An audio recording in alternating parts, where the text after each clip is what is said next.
प्रणाम मरिया, कृपा पूर्ण प्रभु तेरे साथ है। धन्य तू स्त्रियों में और धन्य तेरे गर्भ का फल यीशु। हे संत मरिया परमेश्वर की माँ, प्रार्थना कर हम पापियों के लिए अब और हमारे मरने के समय आमीन। प्रेरितों की महारानी माँ मरिया, हम सभी लोगों के लिए अपने पुत्र यीशु से विनती कीजिए। प्रणाम मरिया, कृपा पूर्ण प्रभु तेरे साथ है। धन्य तो स्त्रियों में और धन्य तेरे गर्भ का फल यीशु। हे संत मरिया परमेश्वर की माँ, प्रार्थना कर हम पापियों के लिए अब और हमारे मरने के समय आमीन। ईश्वर के वचन को सुनकर अपने दिल में संजोए रखी हुई माँ मरिया, हम सबों के लिए भी प्रार्थना कीजिए कि हम भी ईश्वर का वचन सुने, अपने दिल में संजोए रखें, उस पर मनन चिंतन करते हुए हम अपना रिश्ता प्रभु के साथ और मजबूत कर सकें। प्रणाम मरिया, कृपा पूर्ण प्रभु तेरे साथ है। धन्य तो स्त्रियों में और धन्य तेरे गर्भ का फल यीशु। हे संत मरिया परमेश्वर की माँ, प्रार्थना कर हम पापियों के लिए अब और हमारे मरने के समय आमीन। पिता और पुत्र और पवित्र आत्मा की महिमा हो, जैसे वह आदि में थी, अब है और अनंत काल तक सदा रहेगी, आमीन। जय यीशु की, यीशु की जय यीशु की, जय यीशु की। वचन सुनने के लिए तैयार हैं। बहुत महत्वपूर्ण समय है। जिस टॉपिक को लेकर हम लोग बातचीत करेंगे, उस वचन के द्वारा निश्चित रूप से स्वर्ग में आनंद मनाया जाएगा। क्योंकि प्रभु का वचन कहता है, जब एक पापी पछतावे के साथ प्रभु के पास लौट के आता है, स्वर्ग राज्य में आनंद मनाया जाएगा। ये वक्त वो है, स्वर्ग राज्य में आनंद मनाने का समय है। इस वक्त जब हम मनन चिंतन करेंगे प्रभु के वचनों को लेकर, साथ ही साथ हम भी आनंद मनाएं। प्रभु का वचन सुन रहे हैं, इसलिए हम भी आनंद के साथ, खुशी के साथ, बड़े विश्वास के साथ प्रभु का वचन हम सुने, ग्रहण करें, लाचारी से नहीं, पूरी स्फूर्ति के साथ प्रभु का वचन हम ग्रहण करें। न जाने दुनिया में कितने लोग प्रभु का वचन सुनना चाहते हैं, लेकिन उनको मौका नहीं मिलता है, ऐसा संदर्भ नहीं मिला है, ऐसा परिवेश प्राप्त नहीं हुआ है, वो नहीं जानते हैं, आज भी अंधकार में है। लेकिन आप और हम प्रभु के प्रकाश में हैं। प्रभु ने हमें उसके अद्भुत प्रकाश में बुलाया है, इसलिए हम सबों का सौभाग्य है। इसलिए हम इस आज के दिन में, इस दोपहर के समय प्रभु का वचन सुने। Hallelujah, hallelujah, hallelujah, hallelujah, hallelujah, hallelujah. भोजन के बाद थोड़ा थकावट होती है, कभी कभी नींद भी आती है, लेकिन मुझे उम्मीद है ये वचन जब आपके सम्मुख मैं बांटने जाऊंगा, आत्मा आपको जगा के रखेगा और ये वचन आपके जीवन में कार्य करेंगे। सबसे पहला वचन आप लीजिए, लूकस के द्वारा रचित सुसमाचार अध्याय 13 पद संख्या 3। लूकस के द्वारा रचित सुसमाचार अध्याय 13 पद संख्या 3 और पद संख्या 5। वहां पर लिखा है, यदि तुम पश्चाताप नहीं करोगे तो सब के सब नष्ट हो जाओगे।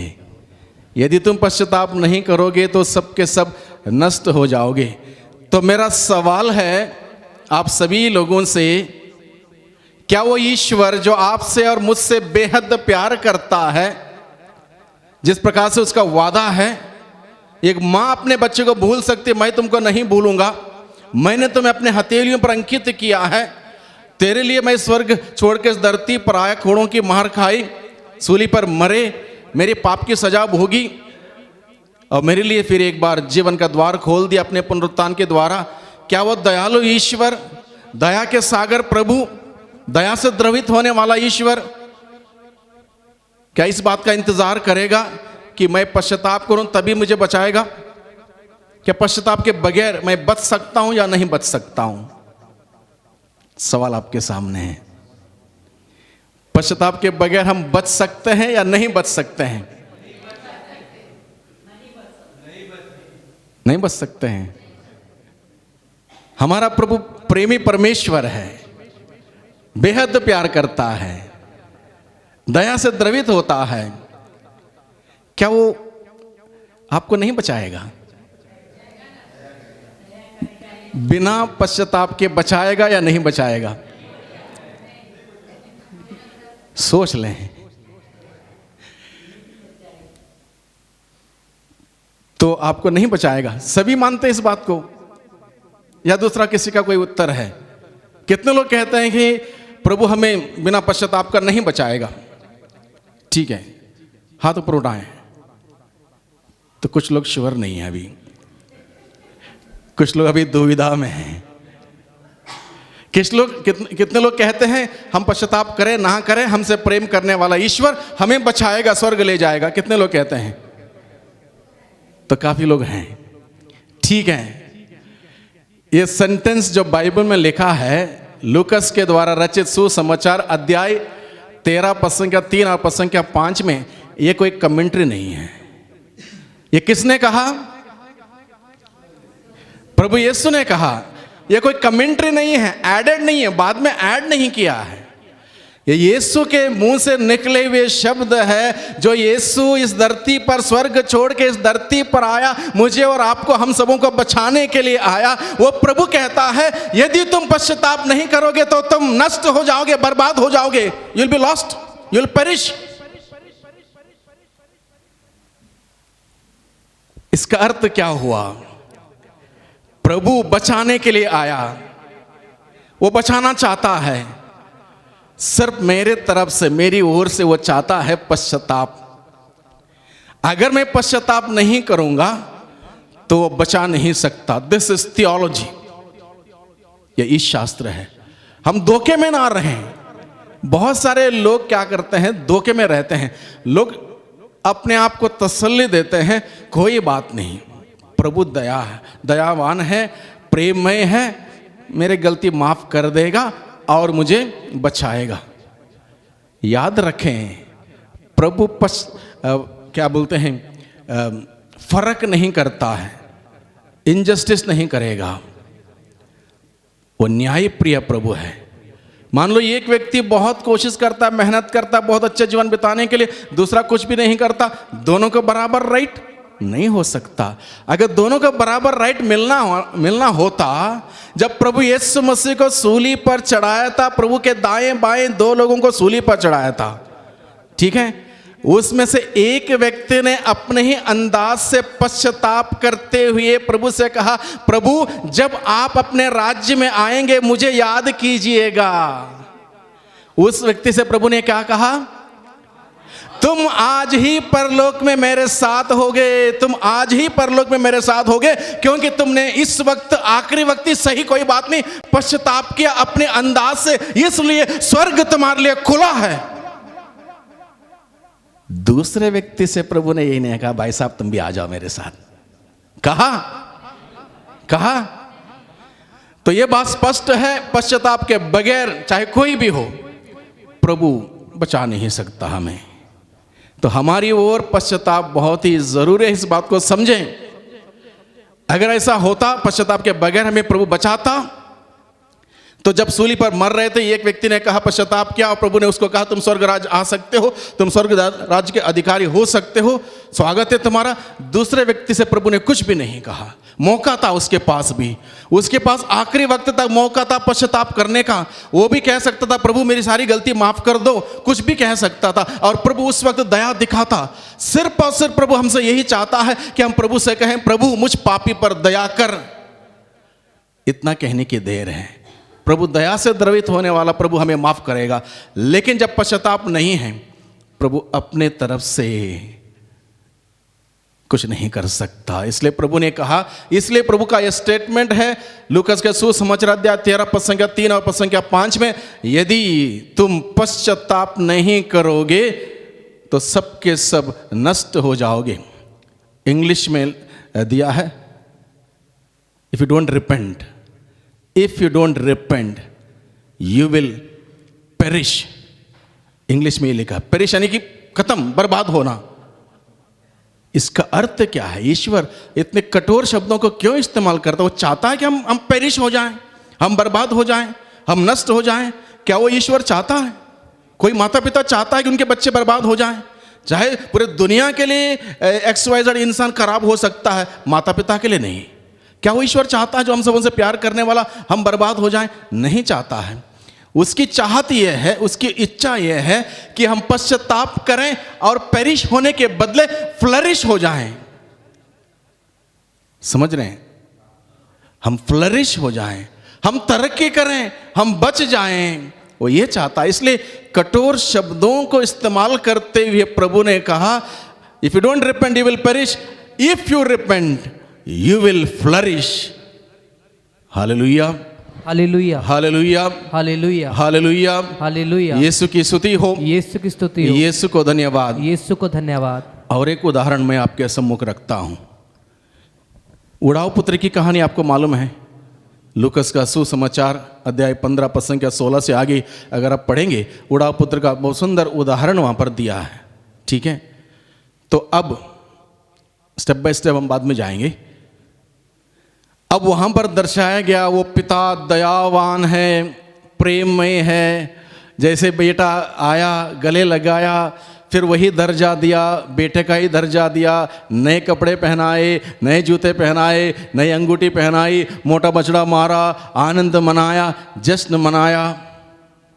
जब बेटा अपने घर छोड़ के, बाप को छोड़ के, भाई को छोड़ के अपने हिस्सा लेके चला गया, बाप पीछे पीछे पीछे पीछे नहीं गया। बाप ने कहीं जाके पोस्टर नहीं लगाया, मेरा बेटा घर छोड़ के चला गया, गुमशुदा है, जिसकी तलाश करके लाओगे 25,000 का इनाम। नहीं किया। दुनिया में ऐसा होता है ना, दुनिया में ऐसा होता है, जब नाराज़ होके बेटा या बेटी या कोई बच्चा नाराज़ होके चला जाता है, नहीं मिलता है, तो उसके बाद हम तलाश करने शुरू करते हैं। उसके बाद कहीं पोस्टर लगाते हैं, गुमशुदा है, खो गया है। अगर कोई इसका आता पता बताएगा, ढूंढ के लाएगा, 25,000 दे देंगे। इससे ऊपर मैंने पढ़ा नहीं, अगर आपने पढ़ा है तो मुझे पता नहीं। यानी कि इंसान क्या करता है, एक कीमत लगाता है, 25,000 तक ये ठीक है, 25,000 तक अगर नाम मिले कोई बात नहीं, बढ़ में जाए। ईश्वर ऐसा नहीं करता। ईश्वर इंतजार करता हर व्यक्ति का। ईश्वर को पता है कि उसने अपने हाथ से बनाई हुई सृष्टि बर्बाद हो जाएगी, उसको तकलीफ होती है, परेशानी होती है। वो मौका देता है, मौका देता है, मौका देता है, इंतजार करता है कब ये मेरा लौट के आएगा, कब ये मेरी बेटी लौट के आएगी मेरे पास, मैं उसको गले लगाऊं। इसलिए उड़ाऊ पुत्र का पापा उसको खोज करते हुए नहीं जाता है। वो गया अपनी आज़ादी से, वो गया, बाप अपने घर में ही रहा, इंतज़ार में रहा, इंतज़ार में रहा, इंतज़ार करता रहा, समय बीतता गया। लेकिन जब वो पश्चाताप करते हुए लौट के घर आया, तब जाके गले लगाया। तो ये बात स्पष्ट है, गलती हर कोई करता है, हर कोई पश्चाताप नहीं करता है। जब पश्चाताप करते हुए पिता के पास लौट के आता है, उसका स्वागत है, तब जश्न मनाया जाएगा। Hallelujah, hallelujah, hallelujah, hallelujah, hallelujah, hallelujah. प्रभु के 12 प्रेरितों में से 2 लोगों ने बड़ी बड़ी गलती कर दी। कौन है उनका नाम? पीटर और यूदस। अभी 3 लोग आए सामने हैं, 2 ही काफ़ी हैं। पीटर और यूदस, ये 2 ही काफ़ी हैं। थॉमस थोड़ा डाउटफुल था, अलग बात है, वो गलती नहीं, ठीक है। और इन दोनों ने गलती कर दी। किसकी गलती बड़ी थी? पीटर की गलती बड़ी थी या यूदस की गलती बड़ी थी?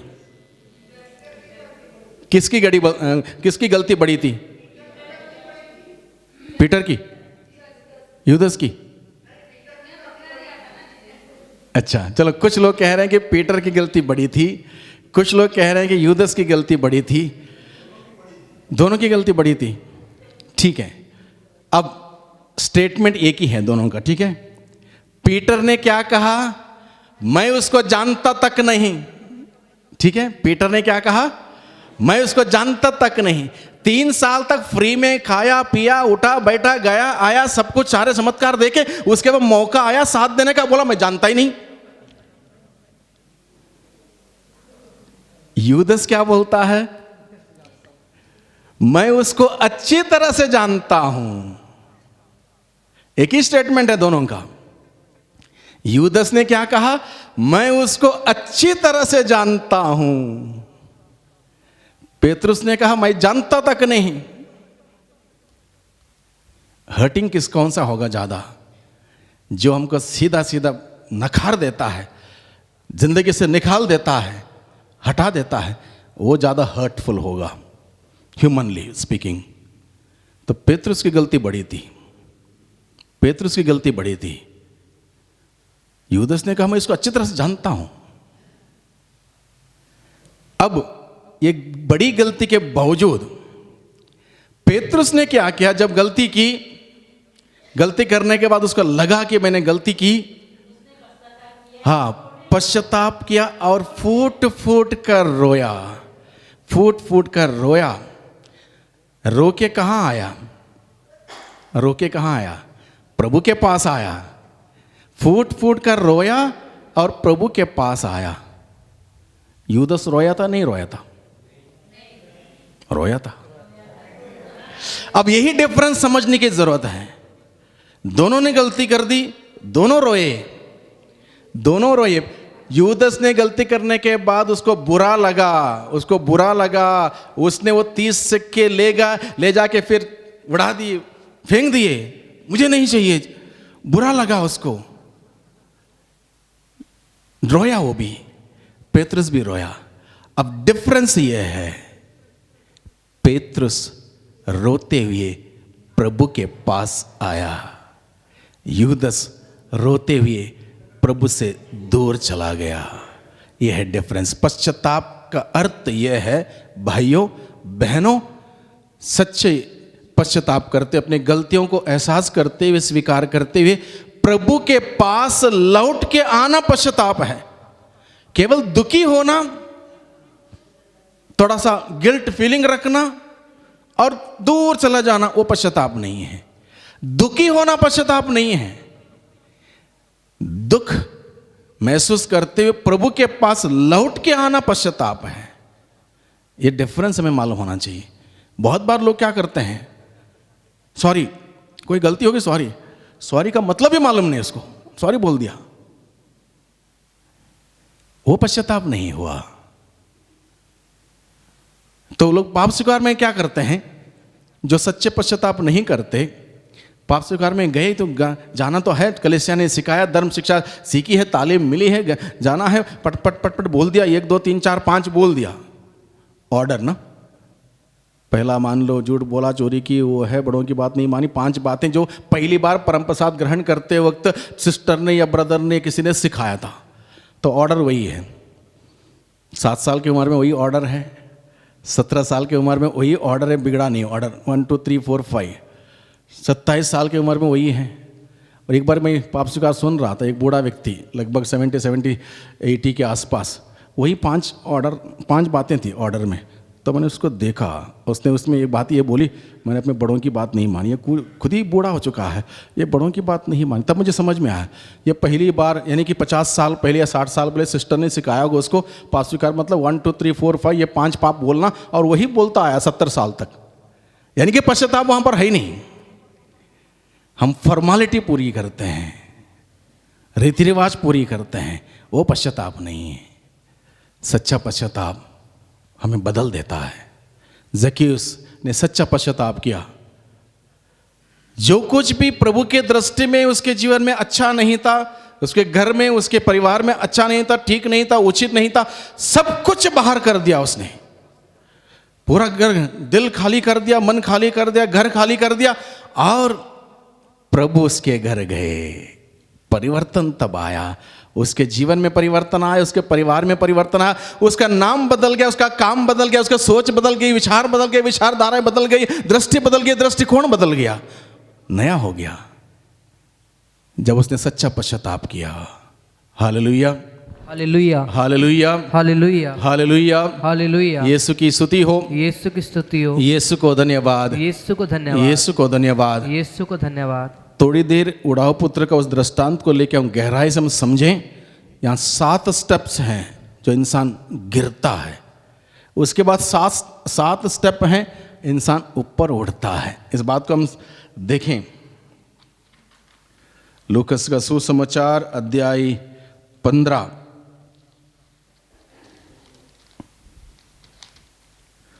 पद संख्या 11 से यहाँ पर लिखा है किसी मनुष्य के 2 पुत्र थे। छोटे ने अपने पिता से कहा, पिताजी संपत्ति का जो भाग मेरा है मुझे दे दीजिए।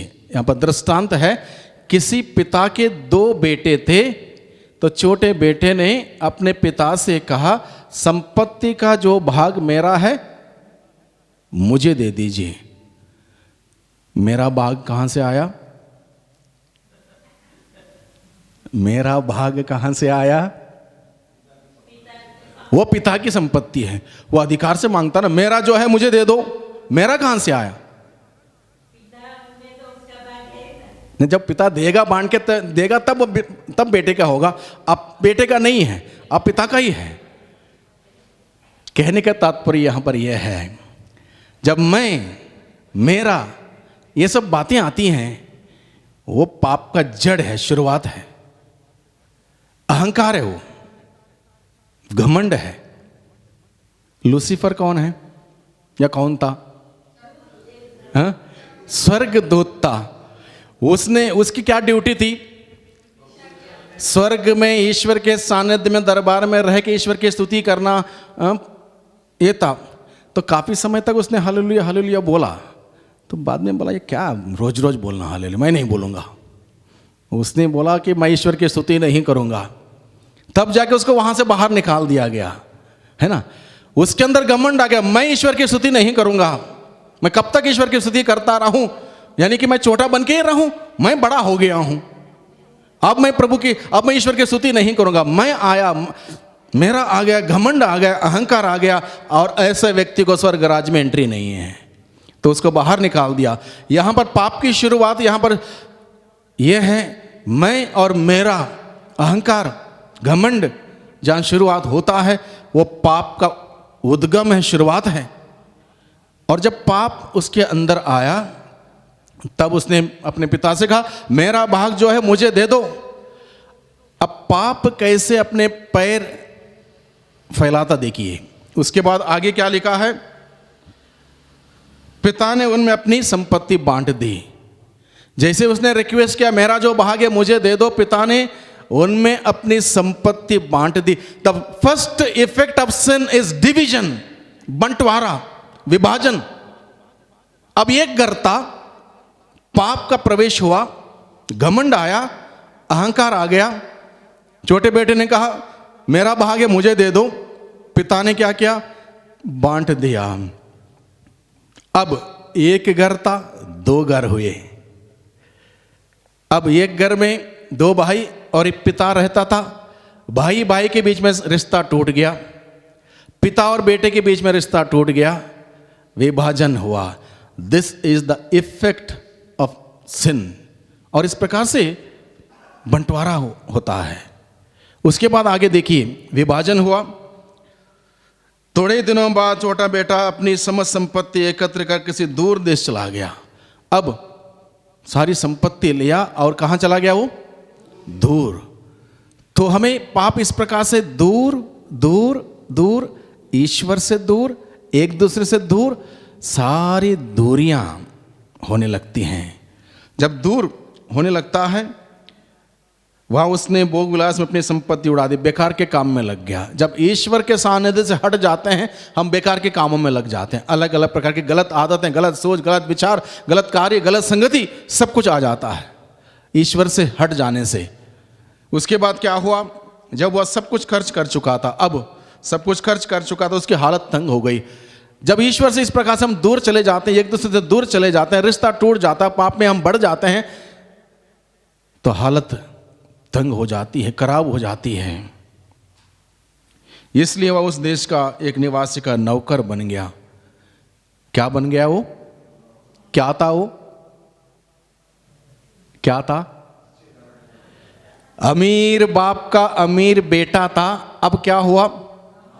नौकर। किसने बना दिया उसका नौकर? घमंड ने, उसके पाप ने उसको नौकर बना दिया। शैतान के हाथ में गुलाम बन गया। और इस वक्त वो क्या करता है? धन्य है उड़ाव पुत्र। इस हालत में जब पहुंचा, उस वक्त उसको होश आता है, उसको याद आता है, मेरे पिता के घर में कितने ही लोग, कितने ही नौकर खाते पीते हैं, भूखे नहीं मरते हैं, बहुत अच्छे पोजीशन में हैं, और मैं यहाँ पर जानवरों के बीच में भूखा मर रहा हूँ। उसको एहसास हुआ, ये रियलाइज्ड, जैसे रियलाइज किया, एहसास किया, तब उसने डिसाइड किया, द फर्स्ट स्टेप डिसाइड किया, मैं उठूंगा और जाऊंगा पिता के पास, पिता से कहूंगा पिताजी मैंने स्वर्ग के विरुद्ध और आपके विरुद्ध अपराध किया है, मुझे एक नौकर जैसा रख लीजिए, मैं मंजूर हूं आपके घर में नौकर बन के रहने के लिए मंजूर हूं, लेकिन यहां नहीं, आपके बगैर नहीं। वो गया, पूरी डिसाइड करके जाता है और पश्चाताप वहीं पर हो गया उसका, और पिता के पास जाके कुछ बोलने की जरूरत नहीं पड़ी उसको। पिता ने उसको अपनाया, गले लगाया, वही दर्जा दिया, स्वीकार किया। Hallelujah, hallelujah, hallelujah, hallelujah. तो प्रभु चाहते हैं मैं और आप, हम सभी गलतियां कर सकते हैं। उसको याद है कि हम सभी मिट्टी से बनाए हुए मिट्टी के पुतले हैं, कभी भी हम पाप में पड़ सकते हैं। बड़ी बात यह है कि हम रियलाइज करें, एहसास करें, उठे और प्रभु के पास लौट के जाएं, पूरा सच्चे पश्चाताप करते हुए, एक एक बात प्रभु के सम्मुख रखते हुए, सच्चे पश्चाताप के साथ प्रभु के पास लौट के जाएं। प्रभु चाहता है, वो इंतजार में है, इंतजार में है, मेरा बेटा आएगा, मेरी बेटी आएगी। वो इंतजार करता है, लगातार इंतजार करता है। एक जगह पर मैं इसे साधना दे रहा था इलाहाबाद के साइड, तो साधना के दौरान एक महिला आई पाप स्वीकार करने के लिए। तो पाप स्वीकार करने के बाद वो बड़ी खुश थी और थोड़ा शेयरिंग करना चाहती थी, तो ब्रेक टाइम में मुझसे शेयरिंग करना मांगती थी। वो आई और बोली आज मैं बहुत खुश हूँ। तो मैंने पूछा क्या बात हुई? तो बोली बहुत एक अद्भुत बात हुई। तो बोली फादर पिछले 32 साल से मैं दवाई खाती हूँ, मेरे रीढ़ की हड्डी में प्रॉब्लम है, मैं सीधा बैठ नहीं सकती हूँ, मुझे 2 तकिया लेके जाना पड़ता है, तकिए के सहारे मैं बैठती हूँ, बस में यात्रा करती हूँ तब भी मुझे तकिया लेके जाना पड़ता है, जहाँ कहीं भी जाती हूँ आती हूँ मेरे लगेज में 2 तकिए हमेशा रहते हैं, इतनी तकलीफ़ है मुझे। और आज यहाँ पर भी तकिया लेकर आई हूँ, साधना में बैठी हूँ। अब साधना के दौरान मैंने पाप स्वीकार किया, 32 साल के बाद मैंने पाप स्वीकार किया, और 32 साल से मैं दवाई खा रही थी, इस तकलीफ के लिए सही नहीं हो रही थी। पाप स्वीकार के दौरान एक ऐसा बिजली जैसा मेरे शरीर में आई, मैं पूरी हिल गई, पसीना पसीना हुई, और उसके बाद से वो दर्द हट गई। पाप स्वीकार के दौरान वो दर्द हट गई। तो मैंने कहा बहुत अच्छी बात है, प्रभु को धन्यवाद दीजिए। पाप का बंधन इस हद तक है, इस हद तक है, जब तक सच्चा पश्चाताप नहीं होगा वो बंधन खुलता नहीं है।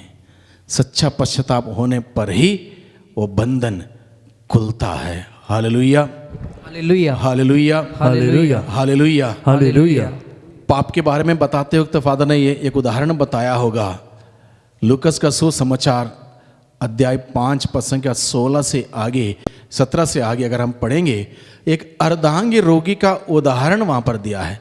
एक अर्धांगी रोगी का, ठीक है, वो खाट पर पड़ा हुआ था, उठ नहीं सकता था, बैठ नहीं सकता था, चल नहीं सकता था, फिर नहीं सकता था, रो नहीं सकता था, हंस नहीं सकता था, इशारा नहीं कर सकता, कुछ भी नहीं कर सकता था, डेड बॉडी के समान। वहां पर यीशु थे, बहुत सारे रोगियों को यीशु के पास लाए, यीशु ने उनको चंगा किया। अब कुछ लोगों ने सोचा कि ये बेचारा पड़ा है, इसको भी यीशु के पास ले जाएं, तो लेके गए। अब लेके जाना कितना आसान नहीं था, इसकी हालत इतनी खराब थी। थोड़ा बहुत इंसान बीमार पड़ता है, एक व्यक्ति सहारा देता उठा सकता है, तो ज़्यादा ही हालत खराब है, 2 व्यक्ति एक सहारा देंगे, उसको हेल्प करके उठा के ले जा सकते हैं। यहाँ पर 1 नहीं, 2 नहीं, 3 नहीं, 4 व्यक्तियों ने उठाया। 4 व्यक्ति कब उठाते हैं इंसान को? जब गया काम से। अब कुछ नहीं हो सकता। तब 4 व्यक्ति उठाते हैं, जिंदा व्यक्ति को 4 लोग नहीं उठाते हैं। अब यहां पर बाइबल में बताया गया 4 लोगों ने उसको खाट सहित उठाया, यानी कि हम समझ सकते हैं उसकी हालत कितनी खराब थी। अब उन्होंने सोचा कि ईसा के सामने उनको रखें, लेकिन भीड़ थी इसलिए उन्होंने हिम्मत नहीं हारी। उन्होंने छत के ऊपर लेके गए, छत खोल दिया, छत खोल के उसको उतार दिया। अब उसकी बीमारी कौन सी थी? उसकी बीमारी कौन सी थी? वो बाइबल में लिखा है, ठीक है। दूसरा किसी को थोड़ी मालूम था क्या बीमारी करके। लोगों ने सोचा चलो प्रभु के पास ले जाएं। अब ऐसे व्यक्ति को अस्पताल ले जाए तो सबसे पहले उसको वहाँ पर उसको ग्लूकोज में चढ़ाया जाएगा, दवाई दी जाएगी, इंजेक्शन दिया जाएगा। 2 लाख का बिल जब तक नहीं बनेगा तब तक पता नहीं चलेगा क्या बीमारी करके। 1-2 लाख का बिल बनेगा तब बोलेंगे यहाँ नहीं होता, दूसरे जगह पर ले जाओ। प्रभु के पास लेके गए, प्रभु ने उसको देखा, प्रभु ने कहा भाई तुम्हारे पाप क्षमा हो गए हैं। प्रभु ने क्या कहा? प्रभु ने क्या कहा? ध्यान से सुनिए। प्रभु ने कहा भाई तुम्हारे पाप क्षमा हो गए। क्या कहा? थोड़ा जोर से क्या कहा प्रभु ने? That whole sentence is very important. ना प्रभु ने ना उस वक्त जब प्रभु ने उसको देखा, प्रभु ने क्या कहा? भाई तुम्हारे पाप क्षमा हो गए। रिपीट कीजिए उसको। प्रभु ने सिर्फ उसके साथ रिश्ता जोड़ा। क्या कहते हुए? भाई पाप से रिश्ता कट जाता है। मान लो ये लाइट जल रहे हैं, इसका तार कट गया तो तार जोड़ने की जरूरत है ना। तो पाप में रिश्ता कट गया था, इसलिए जब रिश्ता कट गया इसका बल्ब फ्यूज हो गया था, कुछ नहीं कर सकता था। जैसे ही प्रभु ने कहा भाई, प्रभु का भाई था वो? नहीं था। भाई रिश्तेदार का शब्द, रिश्ता जोड़ने का शब्द। प्रभु ने कहा भाई तुम्हारे पाप क्षमा हो गए। उसके बाद आगे वहां पर पढ़ेंगे वो तुरंत क्या करता है? उठ खड़ा होता है। अब तक उठ नहीं पा रहा था, रो नहीं पा रहा था, इशारा नहीं कर पा रहा था, उठ खड़ा होता है। दूसरी बात, 4 पाए जो 4 लोगों ने उठाई थी अकेला उठाता, यानी कि काम दाम करने लायक हो जाता है। तीसरी बात, उसने ईश्वर की स्तुति की। प्रवक्ता ग्रंथ अध्याय 15 बताता है पापी मनुष्य ईश्वर की स्तुति नहीं करता, बाइबल नहीं पढ़ता, मिस्सा में नहीं जाता, पूजा पाठ में नहीं जाता, रोजरी नहीं करता, उसको जरूरत नहीं पड़ती पापी मनुष्य को। अब उसने ईश्वर की स्तुति की। चौथा काम उसने किया, वो अपना घर चला गया। घर चलाया गया मतलब उसने पश्चाताप किया। उसने पश्चाताप किया। जरूरी है पश्चाताप, तब जाके इंसान दोबारा ठीक हुआ। Hallelujah, hallelujah, hallelujah, hallelujah, hallelujah, hallelujah. Yeshu की स्तुति हो, यीशु की स्तुति हो, यीशु को धन्यवाद, यीशु को धन्यवाद, यीशु को धन्यवाद, यीशु को धन्यवाद, यीशु को धन्यवाद। यीशु को धन्यवाद। कुछ उदाहरण, कुछ वचन मैं आपके सम्मुख रखना चाहता हूं। प्रकाशना ग्रंथ अध्याय 2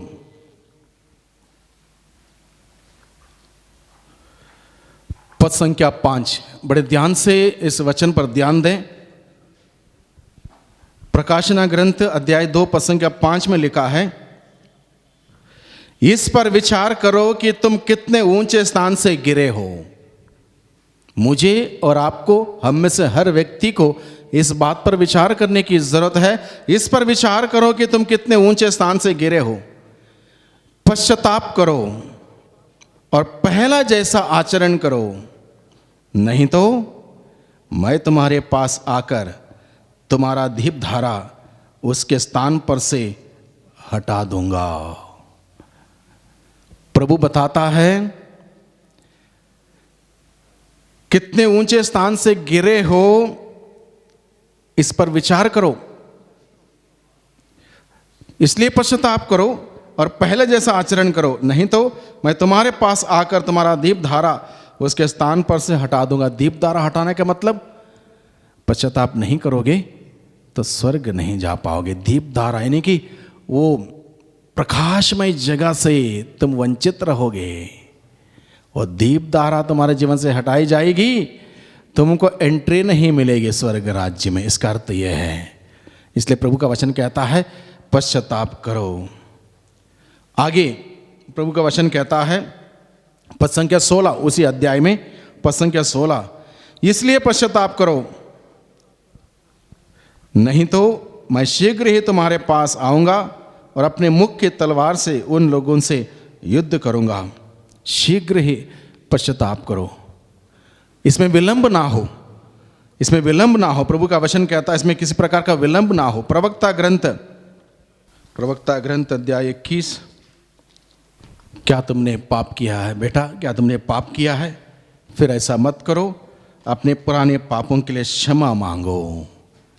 अगर क्षमा नहीं मांगोगे, उसके बाद उदाहरण दिया, सांप का उदाहरण दिया। जैसे सांप काटता है मनुष्य का शरीर का नुकसान हो सकता है, उसी प्रकार से पाप का दाग आत्मा पर लगता है और आत्मा का विनाश होगा।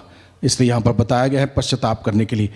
प्रवक्ता ग्रंथ अध्याय 5 पद संख्या 4 से आगे लिखा है, यह मत कहो मैंने पाप किया तो मेरा क्या बिगड़ा है, तेरा क्या बिगड़ा है। क्षमा पाने की आशा में पाप पर पाप मत करते जाओ। यह मत कहो कि उसकी दया असीम है। दया के अतिरिक्त तो उसमें क्रोध भी है और उसका खूब पापियों पर भड़क उठता है। इसलिए शीघ्र ही प्रभु के पास लौट के आओ, दिन पर दिन उसमें विलंब मत करो। Hallelujah, hallelujah, hallelujah, hallelujah, hallelujah, hallelujah, hallelujah. Hallelujah. प्रकाशना ग्रंथ अध्याय 3 पद संख्या 2 से आगे प्रभु का वचन कहता है, मैं तुम्हारे आचरण से परिचित हूँ। लोग तुम्हें जीवित मानते हैं किंतु तुम तो मर चुके हो। जागो, तुम में जो जीवन शेष है और बुझने को है उसमें प्राण डालो। मैंने तुम्हारे आचरण को अपने ईश्वर की दृष्टि में अपूर्ण पाया है। तुमने जो शिक्षा स्वीकार की और सुनी उसे याद रखो, उसका पालन करो और पश्चाताप करो। यदि तुम नहीं जागोगे तो मैं चोर की तरह आऊँगा और तुम्हें मालूम नहीं है कि मैं किस घड़ी तुम्हारे पास आ जाऊँगा। Hallelujah, hallelujah, hallelujah, hallelujah, hallelujah, hallelujah, hallelujah. Hallelujah. प्रभु हम लोगों को डराता नहीं है, प्रभु हम लोगों को सचेत करता है, सावधान करता है। अगर पश्चाताप मैं नहीं करता हूँ तो मेरे साथ क्या हो सकता है, ये बात प्रभु हमें बताता है। Hallelujah, hallelujah, hallelujah. हालेलुया। तो हम लोग फिर एक बार स्टार्टिंग का वचन पर जाएंगे। प्रभु ने कहा यदि तुम पश्चाताप नहीं करोगे तो नष्ट हो जाओगे। वो शब्द हमें जानने की जरूरत है। नष्ट हो जाने का मतलब, नष्ट हो जाने का मतलब क्या है? यू विल बी लॉस्ट, तुम बर्बाद हो जाओगे। बाइबल हमें सिखाता है, हमारा विश्वास यह है कि हम सभी इस दुनिया के जीवन के बाद स्वर्ग जाएंगे और ये पिता परमेश्वर की योजना है। प्रभु यीशु कहता है मैंने स्वर्ग में तुम्हारे लिए एक स्थान का प्रबंध किया है, एक जगह, एक प्लेस प्रभु ने हम में से हर व्यक्ति के लिए तैयार किया है। जो जगह प्रभु ने मेरे लिए तैयार किया है वो जगह और किसी को नहीं दी जाएगी। वो जगह मेरे लिए तैयार की है तो मेरे लिए रहेगी और किसी को नहीं दी जाएगी। अगर मैं पश्चाताप नहीं करूँगा तो मैं वहाँ नहीं पहुँच पाऊँगा। इसके मतलब वो जगह क्या रहेगी? खाली रहेगी, हमेशा के लिए वो जगह खाली रहेगी। That is the meaning of lost, यानी कि आप पहुँचे नहीं वहाँ पर, you are lost somewhere because you have not repented. इसका अर्थ यह है, बहुत ही सीरियस बात, गंभीर बात प्रभु हमें सिखाता है, समझाता है। अगर हम पश्चाताप नहीं करेंगे, अगर मैं पश्चाताप नहीं करूंगा, अगर आप पश्चाताप नहीं करेंगे तो you will be lost, you will not reach there where you should be reaching. वो जगह प्रभु ने अपने मेहनत से मेरे लिए, आपके लिए, हर व्यक्ति के लिए तैयार कर रखा है। उस जगह पर हम तब पहुंचेंगे जब हम पश्चाताप करेंगे, नहीं तो नहीं पहुंच पाएंगे। Hallelujah, hallelujah, hallelujah, hallelujah, hallelujah, hallelujah, hallelujah. Hallelujah. नबी हग्गाई का ग्रंथ अध्याय 1 पद संख्या 6 में प्रभु का वचन कहता है अपनी स्थिति पर विचार करो, अपनी स्थिति पर विचार करो। तुमने बहुत बोया है किंतु कम लुनते हो, तुम खाते तो हो किंतु तुम्हें तृप्ति नहीं मिलती, तुम पीते हो किंतु तुम्हारी प्यास नहीं बुझती, तुम कपड़े पहनते हो किंतु तुम्हारा शरीर गर्म नहीं रहता। मजदूर अपना वेतन तो पाता है किंतु उसे छेद वाली थैली में रखता है। अपनी स्थिति पर विचार करो।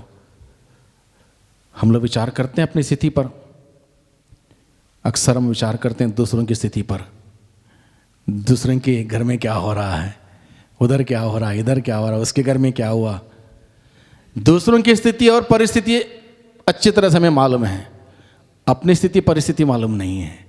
प्रभु कहता है दूसरों के बारे में मत सोचो, अपनी स्थिति पर विचार करो। अपने घर में क्या हो रहा है, बच्चों के जीवन में क्या हो रहा है, खुद के जीवन में क्या हो रहा है, पति के जीवन में क्या हो रहा है, पत्नी के जीवन में क्या हो रहा है, विचार करो। प्रभु ये कहता है हम अपनी जिम्मेदारी लें, अपने परिवार की जिम्मेदारी लें, अन्यथा हम संघर्ष करते रहेंगे, प्रयास करते रहेंगे, आगे नहीं बढ़ेंगे। जब तक पश्चाताप नहीं होता भाइयों बहनों, हम जहां हैं वहीं के वहीं रहेंगे। एक उदाहरण मैं आपके सामने और रखना चाहता हूं, बहुत ही छोटा सा उदाहरण, सारी बातों का एक समराइज करके एक उदाहरण याद रखने के लिए।